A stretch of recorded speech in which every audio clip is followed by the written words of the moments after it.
રાજકોટમાં રોકાણકારોએ રોકાણ કરેલ રૂપિયા ઉપર વળતર આપવાનું કહી છેતરપિંડી કરી વળતર અને કે મૂડી નહીં આપી વિશ્વાસઘાત કરી ભાગી જનાર આરોપીને પકડી પાડ્યા હતા. મીશા નામની પેઢીમાં દુબઈમાં રજીસ્ટર છે તેમ કહી રોકાણ કરાવ્યું હતું. ઊંચા વળતરની લાલચે કરાવ્યું હતું રોકાણ. 1,74,00,000 કરતા વધુ રકમનું રોકાણ કરાવ્યું હતું. રાજકોટ શહેર આર્થિક ગુના નિવારણ શાખા દ્વારા 2 આરોપીને પકડી પાડ્યા હતા. આરોપીઓને સુરત તેમજ રાજકોટ ખાતેથી ગણતરીની કલાકોમાં પકડી પાડ્યા હતા. પોલીસે આરોપીના ભોગ બનનાર નાગરિકોને પોલીસનો સંપર્ક કરવા અપીલ કરી હતી. ગૌરાંગભાઈ મનસુખભાઈ ખૂટ ઉંમર વર્ષ 38, અરવિંદભાઈ લાલજીભાઈ ખૂટ ઉંમર વર્ષ 61 ને પકડી પાડ્યા હતા, જ્યારે સાગર ખૂટ અને જ્યોત્સનાબેન ખૂટને પકડવાના બાકી છે. કેકેસિંહ ગુજરાતી સાથે ચેતન સોલંકી, રાજકોટ.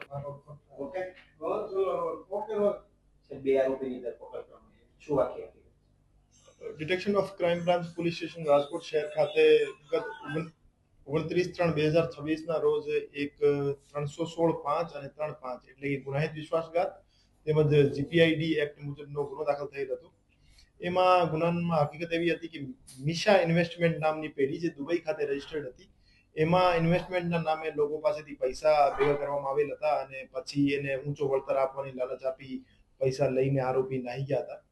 તો એમાં અમારા પાસે જે ભોગ બનનાર આવ્યા એને 1,74,93,000 રૂપિયા એ પેઢીમાં ઇન્વેસ્ટ કર્યા હતા અને એની બદલામાં એને 26 લાખ વળતર આપ્યો હતો અને પછી આરોપીઓએ પોતાનો ફોન બંધ કરીને ભાગી ગયા હતા. તો એમાં કુલ 4 આરોપી છે. એ પૈકી અરવિંદભાઈ લાલજીભાઈ ખૂંટ અને ગૌરાંગ મનસુખભાઈ ખૂંટ નામના 2 આરોપી જે છે એને ઇકોનોમિક ઓફેન્સ વિંગના પીએસઆઈ શ્રી દ્વારા એની ધરપકડ કરવામાં આવેલ છે અને હાલમાં એ આરોપી પોલીસ રિમાન્ડમાં છે અને 3 દિવસના એના કસ્ટડી મેળવવામાં આવેલ છે અને આ સિવાય જે 2 નાસ્તા પડતા આરોપી છે એને પકડવા માટેની તજવીજ અત્યારે ચાલુ છે.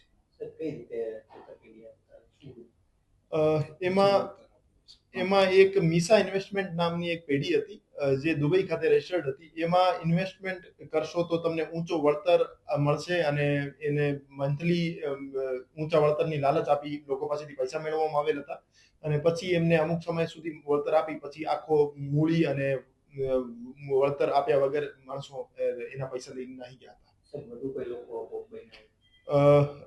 હજુ સુધીની જે તપાસ છે એમાં 15 જેવા બીજા માણસોના નામ અમારા પાસે આવેલા છે જે એના પાસેથી પૈસા મેળવવામાં આવેલ હતા.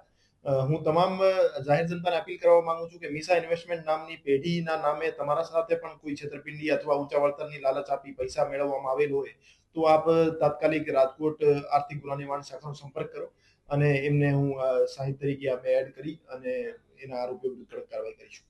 રિમાન્ડ દરમિયાન કેટલી બાબતો અંગે તપાસ કરવામાં આવશે અને છેતરપિંડીનું જે આગ છે તે ક્યાં સુધી પહોંચી શકે તેવું લાગે છે? રિમાન્ડ દરમિયાન એક તો જે 2 બીજા આરોપી છે સાગર અને જ્યોત્સના એના લોકેશન બાબતે અને એની જે એમઓ છે એ બાબતે વિસ્તારપૂર્વક પૂછપરછ કરવામાં આવશે.